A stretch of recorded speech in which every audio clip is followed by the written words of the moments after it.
தமிழ் புத்தாண்டு நாளை கொண்டாடப்படுவதையொட்டி பல்வேறு அரசியல் கட்சி தலைவர்கள் தமிழக மக்களுக்கு வாழ்த்து தெரிவித்துள்ளனர். அதிமுக பொதுச் செயலாளர் வெளியிட்டுள்ள வாழ்த்து செய்தியில், அனைவருக்கும் எனது இனிய தமிழ் புத்தாண்டு நல்வாழ்த்துக்களை மகிழ்ச்சியோடு தெரிவித்துக் கொண்டு, புதிய தமிழ் ஆண்டில் அடியெடுத்து வைக்கும் ஒவ்வொரு தமிழரின் உள்ளத்திலும் புதிய சிந்தனைகள், முயற்சிகள், நம்பிக்கைகளோடு கூடிய உத்வேகம் பிறந்து வழிமறிக்கும் தடைகளை எல்லாம் தகர்த்து வளமான தமிழ்நாட்டை படைத்திடுவோம் என வாழ்த்து தெரிவித்துள்ளார். பாட்டாளி மக்கள் கட்சி தலைவர் அன்புமணி ராமதாஸ் வெளியிட்டுள்ள வாழ்த்து செய்தியில், வெயிலை கொடுக்கும் சித்திரை தான் இனி வரும் ஆண்டுகளில் நமக்கு வெற்றிகளையும் வழங்கப் போகிறது என்று தெரிவித்துள்ளார்.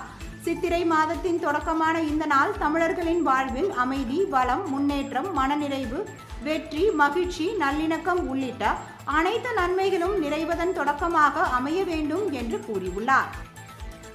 அமமுக பொதுச் செயலாளர் டிடிவி தினகரன் வெளியிட்டுள்ள அறிக்கையில், தமிழக மக்களை சூழ்ந்திருக்கும் இருள் விலகி அவர்களின் உள்ளத்திலும் எண்ணத்திலும் புதிய நம்பிக்கையையும் புத்துணர்வையும் விதைப்பதோடு ஒட்டுமொத்த தமிழக மக்களும் விரும்பும் மாற்றத்தை ஏற்படுத்தக்கூடிய ஆண்டாகவும் இத்தமிழ் புத்தாண்டு அமையட்டும் என்று கூறியுள்ளார்.